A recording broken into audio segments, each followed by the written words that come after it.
bringing the entertainment experience into retail, because it's one of the things that we're going to be talking about in our next panel with Chuck. I think it's interesting. We spent a lot of last year talking about showrooming. I'm kind of hoping that our next panel will come up with a replacement phrase for showrooming that typifies 2013, because increasingly, again, I mentioned earlier, I wrote about it today in the Data and Targeting Insider, but I think we're going to see a lot more of it. The concept of showrooming being replaced by something more about using mobile to enhance the retail experience, make it in many ways more entertaining, more interesting, but certainly engage that the mobile screen as a kind of, we talk about second screening in the TV and living room environment. To some degree, mobile can become a second screen within the retail environment if we grasp it more handily.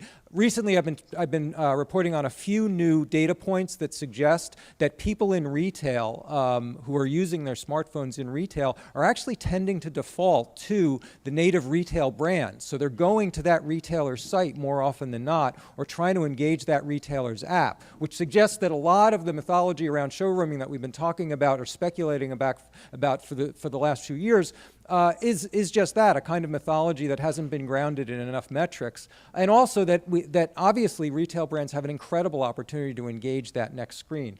To take the lead on this discussion of getting beyond showrooming and talking about the ways in which smartphones can augment the experience in retail, we have our own Chuck Martin. Chuck is the head of our Center for Media Research, also the editor of a new publication that we just started a few weeks ago, M-Commerce Daily, where he blogs Mobile Shop Talk every day. Also the author of The Third Screen, which came out last year, and remind me again of the book that comes out in Mobile Influence. Mobile Influence, which will be focusing a lot on mobile retail. Chuck, who apparently already has a fan club here, Chuck Martin. Thank you. Thank you. Good morning. Oh, come on. Good morning. Come on, you heard from John, we got sunshine. So I've got a few questions before we start. If you'd answer by way of applause so everyone doesn't have to keep turning around, that'd be great. How many in any way, whether home, anyway, use mobile to shop? Just clap. All right. And how many use mobile in store? Okay, a little fewer. And lastly, how many think that mobile in store could be better utilized? Okay, fabulous. Well, what we're going to talk about today is really the world of retail, sort of the in-store experience. Shoppers today are researching at home before heading to the store. They're on the way to the store. They can be dealing with all kinds of potential location-based interactions along the way. Then they finally get to the store. And the challenge and opportunity is to leverage mobile interactions while they're there in the aisle. This panel is about augmenting the retailing experience. We have today a panel of leading thinkers in this arena, and it's a wide range of thought that we have here. I'm going to introduce the panelists. To my immediate left is Roman Hassenbach, Managing Director of Mateo, the augmented reality software solution provider that includes clients such as Lego, Kimberly-Clark, Best Buy, and Macy's. He works with clients using AR to create experiences. Jeff Headley is Senior Vice President, Global Personalization at dunnhumby, where he is responsible for personalization globally and bringing concepts to life. His focus is on creating a one-to-one experience to optimize shopping and assessing the value of new technologies such as AR. Dan Israel is Strategy Lead of Mobile Practice at Sapient Nitro, the integrated marketing and technology services firm whose clients include Target, Audi, Disney, TD Bank, JCPenney, and Bed Bath & Beyond. You probably read in media posts today that Sapient just reported revenue increase of 10%. A lot of that is due to the work from Sapient Nitro. There's your plug.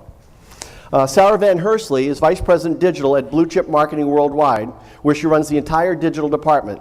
She spends much of her time looking for how to provide value for the in-store shopper.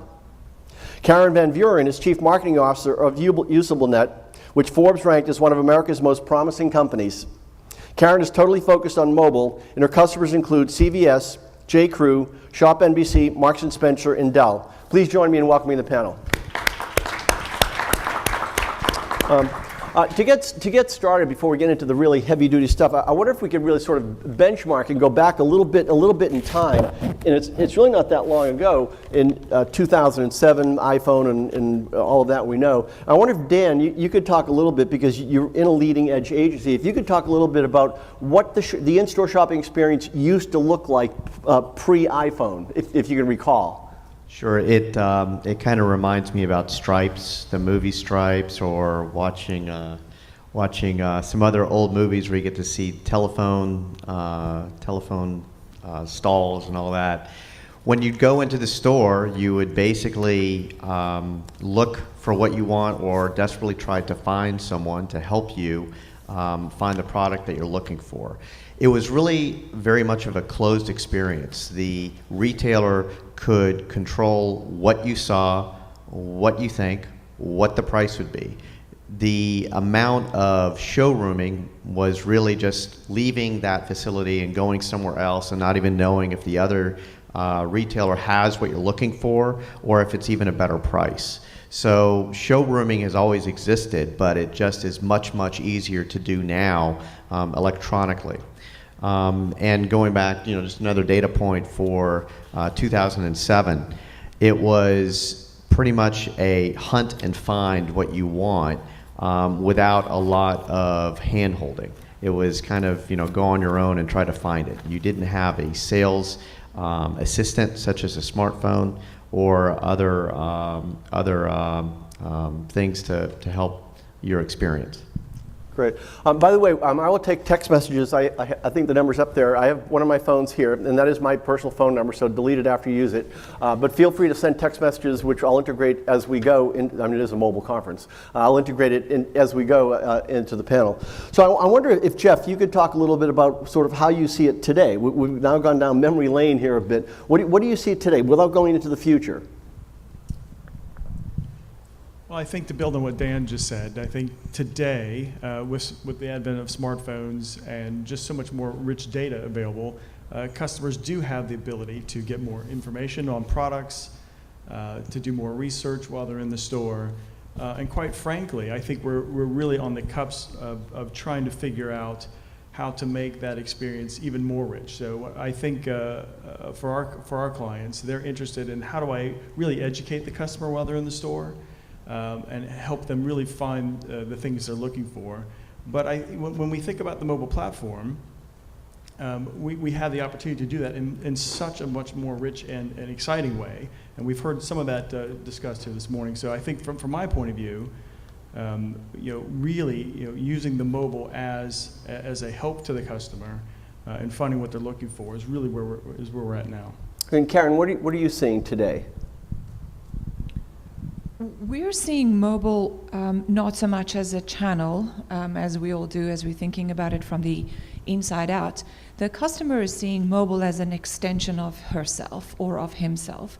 And so for the shopper in the store, it's really about social, what are my peers thinking? Local, what can I have as I'm here in the moment? What are the special offers available? And instead of mobile, but it's all about me.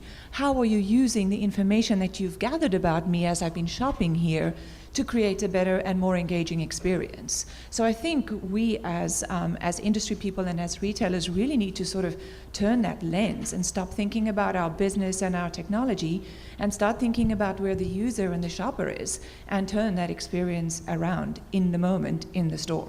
Well, we're talking about a peer, though. How do you interact how do you involve yourself as a company with the peer-to-peer interaction? Because it's really bypassing everyone who's around you.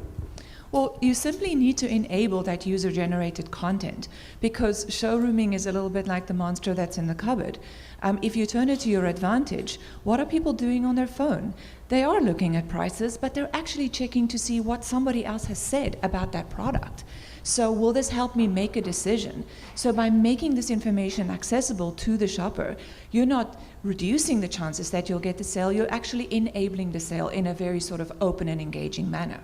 Right. Sarah, what's your take on this?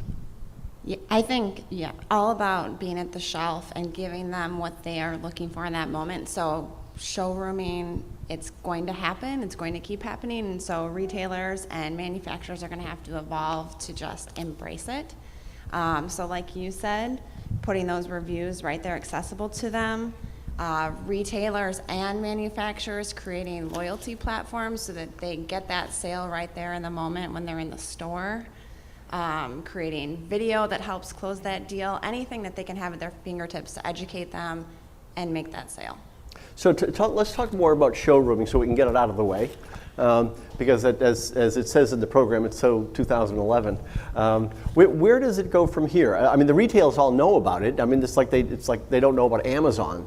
So what does the showrooming play today? Any thoughts? Yeah, I mean, showrooming stands for something like tangible, right? So where I come in, or Miteo as a company with augmented reality, is basically making every product something where you can connect digital content to. You can get rid of a tangible showroom, and you can utilize product packaging to connect with the actual customer. So who has the advantage with showrooming right now, today? Is it the retailer? Is it the brand? Is it Amazon? Who has the advantage? In our experience, I mean, we are also working as a company. We are also working on augmented reality showrooms, and at the very moment, it's more the retailer. What we are basically doing is we are enabling the brands to have a direct relationship with the customer and communicate the message that they would wish to communicate. And if you think about it, I usually talk about the digital space at retail. Who owns the digital space in a retail store? At the moment, no one. And it's a real threat for both, for brands and for retailers, because what kind of information will be displayed on a product is undecided yet. Yes, sorry, I see you nodding. What? No, it's a great point. I think the retailers that are embracing it, they are driving people to either their mobile site or their mobile apps where they can control it. And they may be price matching, but they're not sending people elsewhere to look at those reviews and things like that. So it's more controllable for them. So which is the better play? Is it the Target approach where they're creating their own barcode so you can, in Nordstrom, so you can't really price compare, or is it the Best Buy approach where they've kind of got everything is compared to everything? I would just say it depends if you're going to price match. If you're going to price match, then who cares where they're looking? Showrooming, as I mentioned, showrooming isn't a new concept. I mean, it's just much easier to do now than it ever was before. I honestly think what it's forcing is people to become more innovative in how to maintain the customer. At some point, someone's going to create a way to get around the barcode, to get around the exclusivity. It's kind of like the music labels trying to prevent the debundling of a CD. It's gonna happen at some point. I think Best Buy's got the right approach. The question is, are they providing something of additional value to the consumer or not? I mean, they've made it very easy to get information quickly on ratings and reviews. They've made it very easy for a customer to get more information, whether through a QR code or through SMS. They're making it much easier for a customer to go in and do this. The way that maybe you get around this, in some respects, if you're worried about the price-conscious individuals, is to do what everybody does in the airline industry. You've got someone that says we will never be underpriced, which basically means that they set a floor. And they tell everyone, look, there's going to be a price that no one's going to be able to go below, and we're going to match it or undercut them. So, but that's looking at it only through the prism of price. And the value is you actually have more opportunities to engage the customer before and after they go into your retail store. And what you want to do is to leverage that opportunity, that moment, to actually say, hey, if you're going to be getting this new speaker system, you might want to get, some other products that are going to augment that experience. No pun intended. But that's how I think you have to really get around this challenge of showrooming, which isn't really something new. Jeff, can you add to that? Because I know you deal with a lot of engagement kinds of things. Yeah, in fact, Chuck, to answer your question, I think the people that have the advantage in this are the people that actually know their customers, right? So the people that actually have deep understanding of customer data, have loyalty programs, can identify customers, they're the ones that can really win in showrooming, in my mind. And to Dan's point, again, that is before, during, and after a shop. If I know who that client is, I've got history on what they've done before. Those are really the clues I can use to make sure that I capture that sale and that I'm able to manage that in a way that they don't feel like they have to go and shop somewhere else. So does that require tight linkage into loyalty programs? I certainly think it does. I mean, I think if you look at who drives your business and you can identify those most loyal customers, that is a competitive advantage that you can use. And I think that making that linkage, quite frankly, are going to separate people that get it right from the people that struggle with this. Yes. Yeah, I think a lot of the digital experiences in store, they have to be heavily incentivated. And I mean, we are in discussion with a lot of famous loyalty program apps out there. They want to integrate augmented reality to provide their clients a direct relationship with their customers. And from our experience, from the companies we've worked with, to get a customer to take out his phone, enter an application and point it at a certain product, that are 3 steps. 3 steps is a lot. It's a lot if you think about it. It takes a lot of time. So there needs to be a real incentive for the customer to go through all the hassle and basically use the phone and point it at something. Yeah, it's not like the Band-Aid thing we saw a little while ago. I mean, you can't get consumers to do that. Sarah, I know you had some thoughts on this in terms of how you educate the consumer. How does the consumer get caught up in terms of doing something in the store that they haven't really done before other than going in to buy? Yeah, so we represent a lot of clients in terms of shopper marketing. So we have a lot of CPG clients, and we're very focused on that grocery store. So what's happening when he or she is in the store and is busy for time and is trying to get everything on their list and check out?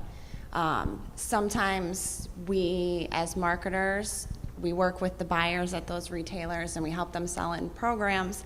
And a QR code is a shiny object still for retailers. So whether or not the usage is high, because people haven't really adapted to them yet or still don't exactly know how to use them or haven't had a good experience, the retailer still loves them. And so the manufacturer is winning because somehow they've leveraged it for another display in store, which is going to help drive sales.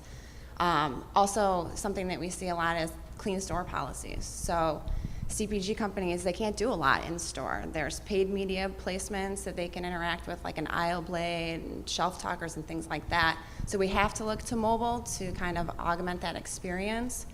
But interaction rates are just so low right now. So bringing even an augmented reality into the store to interact with like a product, packaging, you have to do so much education for it to work. So how do you do it? There's limited space, like I said, so it's really got to be, I think, during that pre-shop phase. So when they're researching and engaging with your brands, you have to educate that there's some sort of experience that you can have. So, for example, like Heinz has had programs where you could actually take out your phone and use their app and look at their label, and it would actually bring recipes to life. So it's a cool factor. You want to go and engage with it, but they had to educate leading up to it so you would actually go in store or interact with the product that you had at home. Yeah, Karen, you wanted to add to that? Yeah, I want to say that I think I disagree with the challenge around engagement of people in the store with mobile. I can see the challenge of getting them to maybe pull out their phone, but the lowly QR code actually has an interesting new life if you think about it as a device that connects with a store associate, for example, which is an under-leveraged aspect of engagement in the store. If you imagine that you can create experiences and you can get a shopper to actually take her phone and say, I put this in my basket, here, can you get that for me? And the QR code becomes the means in which that is transferred, then there's no incentivizing of that engagement. It's kind of happening automatically. The second point is, what about putting additional mobile devices into the store? So instead of just thinking about mobile, think about tablet, which is also mobile, and create experiences that users or shoppers would want to walk up to just to see what's on that tablet. A great example of that is something that we noticed, we've done some work for Aeropostale. This is about understanding who your customer really is. If you think about a 15 to 17-year-old millennial digital native, put a tablet on a wall and see what they do with it. There's a lot of videos that are being browsed, but the absolute dynamic element that increased the length of time that they would stay in the store and positively affected how much they were buying was enabling those teenagers to vote on the music playlist in the store. So is it better in your view to make the tablet available directly to the consumer or to put it in the hands of the sales associate? I think it's not an either or, it's a both and. I'm not sure that the store associates need the tablet for POS purposes. So you could prioritize the shopper for being able to access information that they wouldn't readily be able to do if they're in the store. Like the Lowe's of the world are doing. Like the Lowe's, like Best Buy, Marks and Spencer is a great example. Tablets are kiosks, or they're mini kiosks, and so you could make these devices do so much more, deliver so much more content, and then monetize that engagement. And this is actually a very good point. You will very soon, one of the brands that was just mentioned, they're gonna roll out an augmented reality experience into multiple stores, and they use exactly tablets, but as an installation. But at the same time, the consumer can also download the application at home and go to the store and experience it with his own device. If you want, you could actually announce that right now. No, I can't. Sorry. Just a thought. What happens in terms of the trigger in the store? Is the QR code, AR, SMS, whatever, the scanning, is it the trigger that matters, or is it the engagement after the trigger? What does that look like? In my opinion, to be honest, it's the engagement after the trigger. It's content is king. No matter, I mean, QR codes, in my opinion, the only reason why they are still used is because it's as a communication tool. Basically, a QR code tells every customer today that there is something additional on the packaging. Whereas with augmented reality, we are still in a phase where it's fairly difficult to explain to the client that he basically only has to point his device to the product and the magic happens. But people are not used to that behavior, to take their phone and point it at something, not at the moment. So what Matteo is doing, actually, we are working on making the experience more intuitive, because it's all about intuitiveness. So we are working with major companies in the Valley on basically having the camera run all the time. So you don't shut the camera down, meaning you don't have to access an app anymore. If you point the device to a product over a certain amount of time, it automatically knows that you're interested in it. And if you're not interested in it, at least we know that you looked at it, which is also valuable, right? And then we trigger the experience. And this is basically this is what we have to achieve in the future. Like the entire process of entering an application and pointing at things, it's a hassle. But consumers in stores aren't even pointing their cameras at anything yet, never mind using AR. They aren't even doing codes yet. Let's wait until they wear glasses. Then and they get there in their driverless car. Well, if I can after they leave their paperless office. Go ahead. I actually think that the way to think about it is mobile is driving traffic across channels, so that it's becoming the device that connects you to whether it's a billboard outside or it's a QR code that accesses a video stream of something. So the power of mobile in the store is that it's beginning to connect all the channels together. And augmented reality, as you were talking about a little bit earlier, has the ability to make the consumer feel like he or she is stepped inside of a campaign and really can experience the full richness of what the brand is trying to deliver. So do all of you view augmented retail basically as sort of like a QR code is a sort of 2D code? Is AR simply another trigger, like QR code is another trigger and SMS is another trigger? That these are basically triggers to experiences? Dan, because you guys look at that kind of stuff. Well, these are all, everything we're talking about are tactics. And I think one of the challenges of treating mobile, when you talk about tactics, then you relegate, I think, mobility to a channel. And when you do that, then the challenge becomes, how do you make it part of that holistic experience? Because when you get integrated into the rest of the marketing opportunities for a company, then you actually make mobile part and parcel of the entire experience for the consumer. So that's one I guess statement I'd make.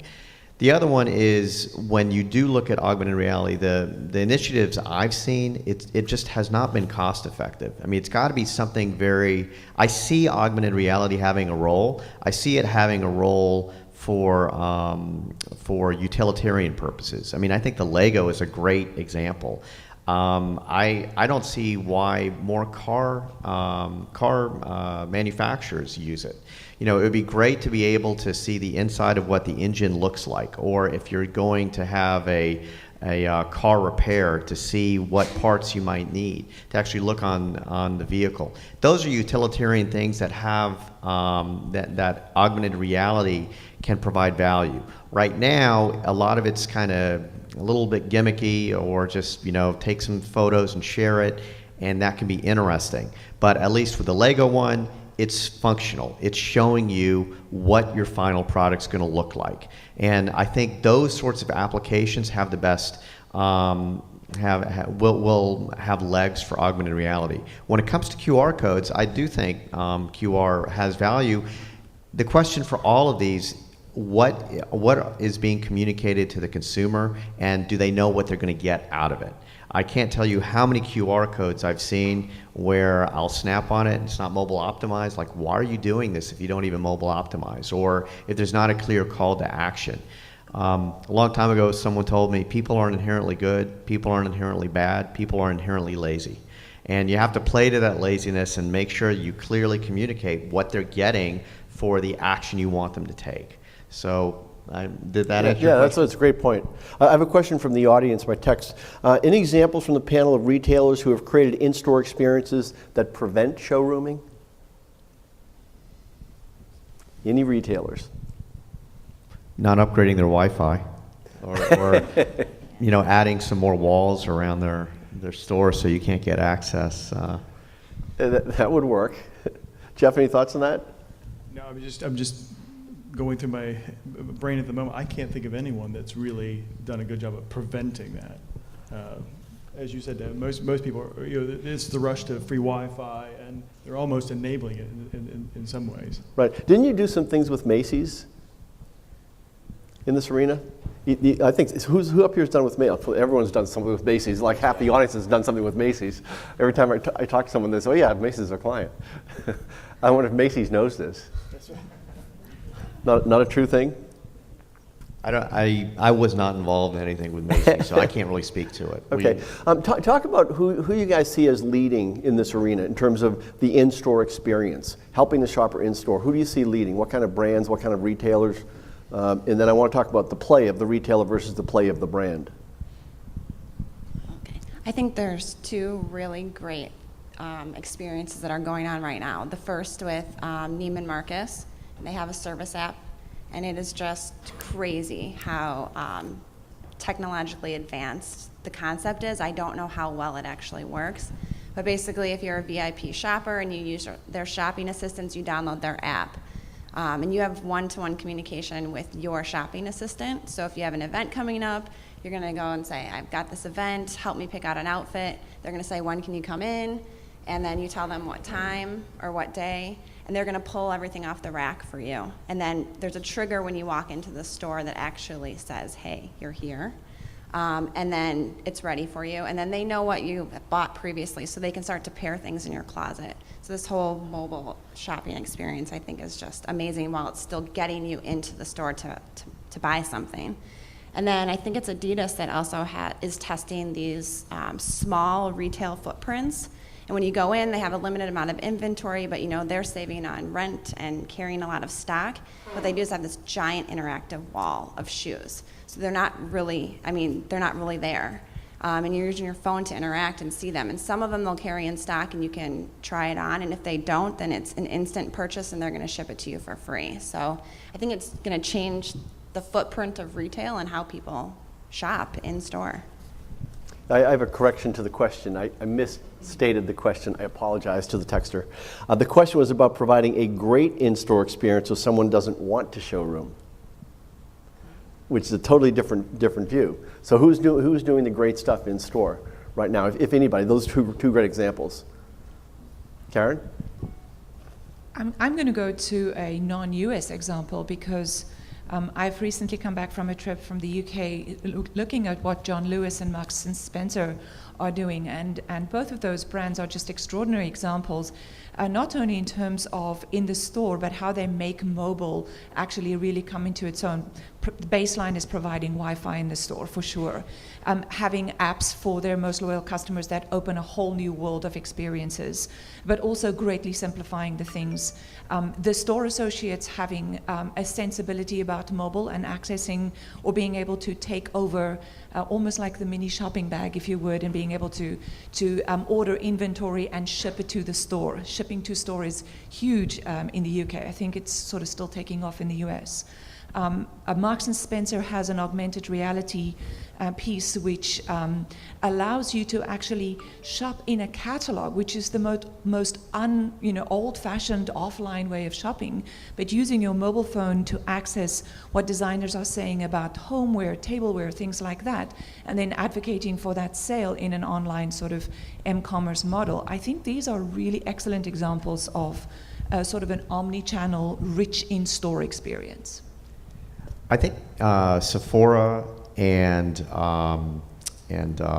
Apple are actually very good examples, because at Sephora's flagship store in New York, what they've actually done is mimic what Apple has done. They've gotten rid of the cash registers, and they basically have mobile POS.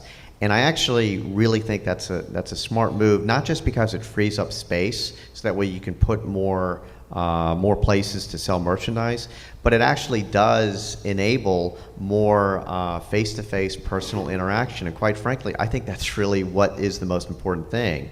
Letting mobile actually let you have more face-to-face interaction. It sounds like, why would you want that? But that's really the value, because if you can get that face-to-face interaction, that does increase your sales basket. It increases loyalty. To talk to an actual human being is, I think, the real goal, and leveraging mobile to facilitate that is a great thing. And like I said, it's already being done. You go to Apple, you go to Sephora, and there are others that are coming down the pipe. They're going to start shifting that way. Great. I've got another question from the audience. What does everyone think of creating individual retail loyalty programs versus using apps like Shopkick? Great question. Let me take a stab at that. I think for me, whether you use something like Shopkick or create your own, you've just got to make sure you own your own data. So at the end of the day, you do those things because the data is the asset. That's what you could leverage, to create that experience and to make sure you keep your customers loyal. So for me, it's as long as you have ownership of that data, then it doesn't really matter what platform you're using. But can you talk a bit about this idea, because there are AR apps, for example, and you're, if I understand it, an AR platform, and there's a difference where yours would get embedded in the app, the store app, versus a separate app. We are playing on all playing grounds, basically. So we offer cloud-based solutions which can be integrated into various applications. We believe actually with augmented reality, it is a new user interface, and there will not be one application that will be the AR application. It's not going to happen. It's going to be integrated in almost every app out there, perhaps. So in store, are all of you seeing that this will be the approach, that the branded app will have these capabilities built in, or is it going to be separate things where people have to have like 8 things running when they walk into a store, and signals to their phone and all kinds of things? Yeah, real quick, from my point of view, it has to be integrated into the one app. I mean, we've kind of said before, you can't expect the customer to get out this app to do this function and then another app for something else. So I think it has to be absolutely be integrated into what they're doing. Yeah, people now get different scanning apps. They get a better price for the different scanning app, which they of course can't. Sarah, I wonder if you could talk a bit about what we talked about initially, the way it really works in terms of the ROI. I don't know if you can make this public, but kind of how it works in terms of who's driving the AR kinds of things in companies, and the store ends, the end caps, and so forth. Yes, so this is the story of shopper marketing, if anybody works in that category or that industry.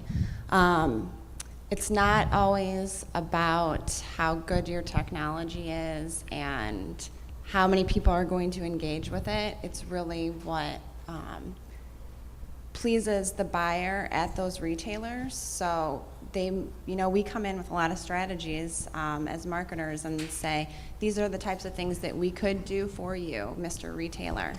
And usually something will pique their interest. So we've had a lot of QR codes recently where we'll do a QR code campaign in store, and if you interact with it, you'll find out instantly if you won something, and if you don't win something, you're always rewarded with at least a coupon for your next shopping trip.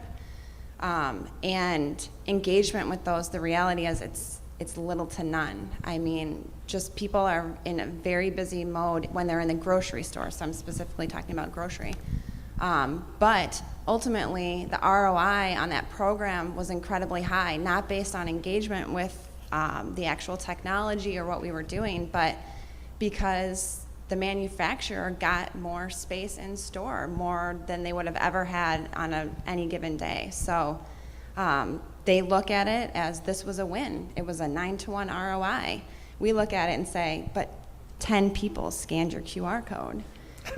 But they don't care. So it all works together, and I think the more that we put these technologies in store, the more people will adapt anyway. So we'll see the engagement rates get higher and higher as long as we're delivering a good experience. That's a great, I just love that story, the way the world really works. Anybody else seeing other success factors? We heard about ROI this morning. What is ROI? What are success factors in this that are either ROI or otherwise in terms of in-store activity and augmentation? Brand engagement. I mean, we work with Eric's team and Macy's, like everyone else here, Sure. on a pretty cool campaign for kids around Christmas. For those of you who know. Can you describe that actually? Yes, it's a Virginia. So Macy's produced a Christmas movie. It's called Virginia, and they have like a campaign every year where you can send a letter to Santa. And in 2011. 2011, they wanted to make it like actually magic for the kids. Like they wanted to say thank you because the previous year, they sent in like 1.5 million letters, and they came up with JWT actually came up with the idea of having Virginia, which is the character of the movie, and her friends in a virtual AR experience in store. So kids could take a picture together with Virginia and create a Christmas card and send it to their parents, etc. And it was kind of an indirect marketing campaign because it was kind of an engaging experience for the kids, so the parents could just go to the store, the kids wanted to go to the store, it was heavily advertised, and basically take part in the experience. They shared it. It was a huge success story. Great. Karen, can you talk a bit about, I know you came out of the brand world. What does the brand play here versus the retail play in terms of the in-store experience?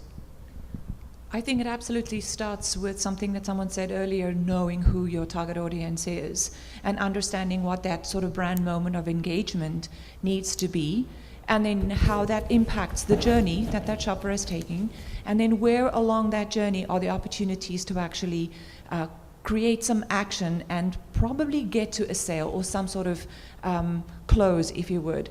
I think that the brands who leverage not only an understanding of their shopper, the insights, the needs, but also understand sort of how that journey plays out across multiple channels and across multiple screens are the ones that are going to win out in the end. And does anybody see the tiering of customers? I'm curious to see how this is going to play out with the in-store usage of phones. We know where it is right now, and we can pretty much project where it's going over the next couple of years. Do you see a tiering of customers where there's a power user doing a lot of these things in the store, and the other people like, what are these people doing with their phones? This looks insane. Or do you look at it as a try to get to the masses approach? Anybody? How are you approaching it? Are you looking at, like with loyalty programs, you're looking at best customers? Jeff? Yeah, I think that's where you start. I think you start with best customer, and I think that really, as we just said, you're looking at all the data you know about that customer, their behaviors, and you're looking for ways then to enhance that experience. And so if AR can do that, whether that's product info or things like could I look down a shelf and say, here, light up all the products or they're gluten-free, right? Or something that's very helpful. I mean, I think that's when people pull out the phone, they start to put it up, or whatever that experience is. If we go for that mass approach, I worry that you will have a tiering. You will have just power users who are technology adopters that want to. Is that good or bad?